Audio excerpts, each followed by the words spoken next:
Okay, hi, welcome, it's Mike Newton here. I'm actually in my back garden here. We're just going to do a little bit of a short game video here and a little bit looking at maybe hitting the lob shot. Okay, now I'm quite lucky, I've just had some new AstroTurf put down here, so I thought I'm going to take a great opportunity here. Sun's out, I'm just going to get on here and hit some shudder shots. So I thought I'd just give you a couple of little tips, maybe just to help you improve maybe your little soft shudder lob shots.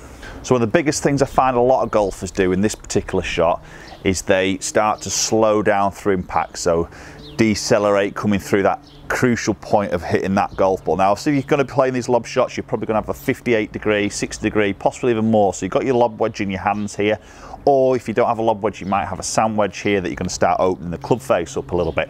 But the key here is to keep that club working through the shot. So as we make that backswing, we keep the club traveling through and have quite a lengthy sort of follow through. Now, obviously, in terms of an acceleration, there isn't a huge hit involved here, so we're not talking like a big Phil Mickelson real accelerating up and over sort of shot. Most scenarios on that golf course, you don't really need loads of height. It's just enough height, probably the height of me, you know, and get the ball sort of landing quite softly and just let it release up to that hole. So key sort of things we want to look at here is the ball position to be quite sort of central in the stance or fractionally forward.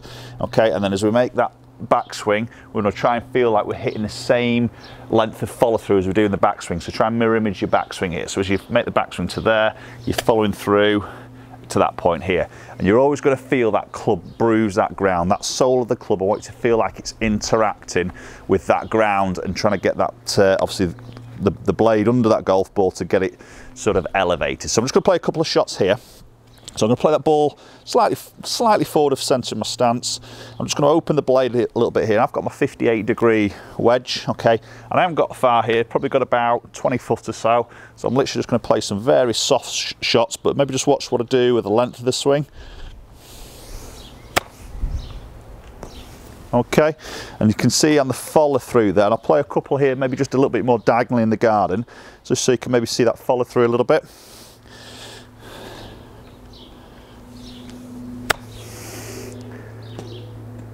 Okay, that's nice. It's just a very sort of soft flight I'm getting there. I'm just feeling that club bruise in that ground, feeling that sole bruise in the ground, sort of halfway back, feel it really soft. Sort of keep my hands soft, keep the grip pressure really soft on the handle. I don't want to get tight, don't want to accelerate, don't want to hit down on it. I'm just going to let the club come down. It's like pretty much feel like the weight of the club comes down. It just bruises that ground. Keep the club traveling forward, and that ball will just pop up quite nicely.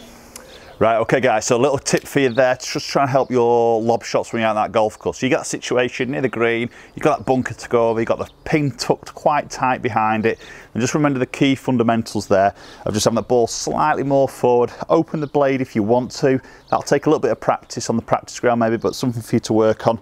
And then really the key fundamental here is get that sole bruising that ground and get that club traveling forward. Last thing you want to do here is there and stop and quit on the shot, because the ball will, you'll struggle with strikes, and then also you'll struggle with that distance control of trying to lob that ball and land it where you're wanting to land it. Obviously there's a little bit of feel here, which again, take this to the practice ground, work on that first, then hopefully you'll build that confidence when you get out on that golf course.